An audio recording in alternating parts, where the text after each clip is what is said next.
Côte d'Ivoire, Abidjan Cocody, le samedi 7 septembre 2024, s'est tenu en marge de la clôture des journées portes ouvertes à l'Expert Métier Business School, en abrégé EMBS, une conférence publique sur les enjeux et défis de la transition énergétique dans l'industrie ivoirienne.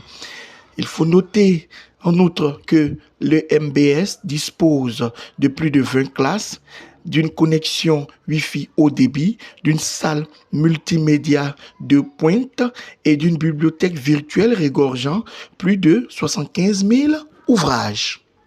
Bonjour à tous, je suis Madame Diouf Oumo, je suis responsable du développement à l'international du groupe École de commerce de Lyon.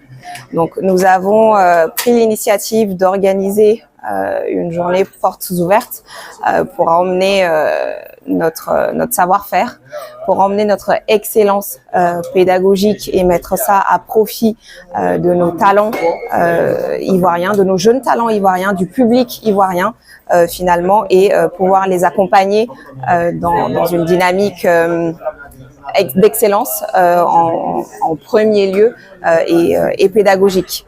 L'intérêt d'organiser à nouveau cette journée portes ouvertes, c'est de montrer au public ivoirien que nous sommes à leur côté, que nous les accompagnons dans cette évolution continue du monde actuel, autant économiquement qu'au niveau écologique aujourd'hui.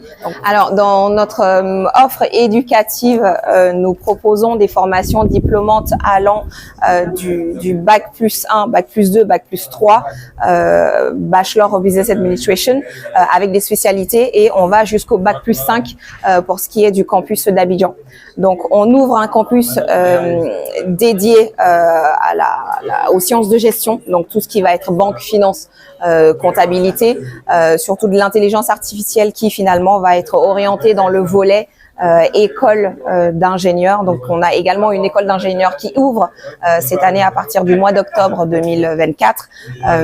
On va aborder des spécialités comme l'informatique, développement d'applications, on va être sur de l'intelligence artificielle comme je l'ai dit précédemment, et tout ça dans l'objectif finalement, comme je l'ai dit, apporter notre offre éducative, notre renommée et notre notoriété, parce qu'il faut savoir que l'école de commerce de Lyon, c'est d'abord une école d'amitié et de travail dans l'excellence. Donc on regroupe 80 nationalités dans notre établissement, ce qui témoigne aujourd'hui de notre diversité culturelle et également de notre ouverture sur le monde.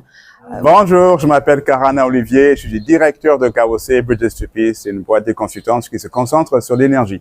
Aujourd'hui, nous sommes à GEM où nous avons abordé la question de la transition énergétique et on a regardé un peu qu'est-ce qui fait que les communautés puissent avoir accès à l'énergie dans leur village, dans les zones qui ne sont pas couvertes actuellement par le réseau, en introduisant d'accès à l'énergie renouvelable comme les éoliennes, comme le solaire.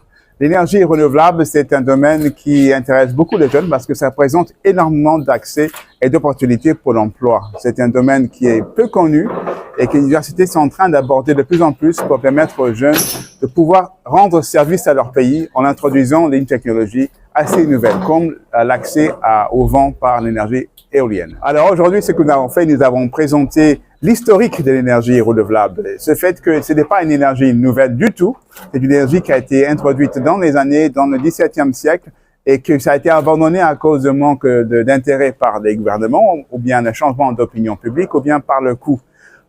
Le coût d'énergie renouvelable parfois n'est pas aussi bon que les coûts de l'énergie comme le diesel ou bien l'essence. Donc nous avons abordé le fait que introduire des technologies comme les éoliennes, comme le solaire, ça peut servir quand même à des publics qui n'ont pas accès au réseau. Donc, ce n'est pas purement une question d'innovation, c'est une question également d'accessibilité, d'abordabilité et de fiabilité.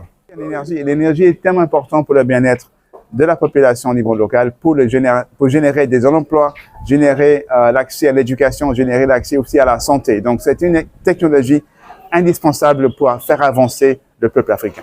Je suis Jean-Michel Kouadio, je suis enseignant-chercheur à l'université Félix Houphouët-Boigny. Aujourd'hui, nous étions à GEM et le thème que j'ai dû présenter principalement était l'introduction des éoliennes sur le territoire ivoirien.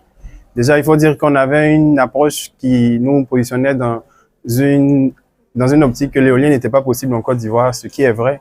Nous avons découvert que le petit éolien est possible, c'est-à-dire des éoliennes qui génèrent pas des mégawatts mais des kilowatts, qui peuvent répondre à des besoins de populations qui n'ont pas accès au réseau. Donc, pourquoi cette présentation ici à GEM? Parce que nous estimons que ce sont les ingénieurs ivoiriens qui vont développer des solutions pour les Ivoiriens. D'où favoriser ce genre d'échange et ce genre d'école, ce genre de formation pour que voilà, la Côte d'Ivoire puisse se développer par des solutions qui sont développées par des ingénieurs ivoiriens. Bonjour, je suis François Conan, je suis ingénieur électromécanique chargé de projet à S-Énergie. Aujourd'hui, j'ai entretenu les personnes sur le thème de la transition énergétique au sein des industries en Côte d'Ivoire. L'objectif de ce thème, c'était de prévenir déjà les industriels de l'existence de d'un arrêté qui les soumet ou bien qui les rend sujets à des audits énergétiques obligatoires. Et par la suite, montrer que avec des bonnes formations qui seront dispensées à des techniciens, des ingénieurs, ils pourront eux-mêmes prendre en main tout ce qui est action de réduction de consommation d'énergie au sein de les industries, comme au sein même des bâtiments type hôteliers et tout ça, pour pouvoir éviter certaines pénalités plus tard.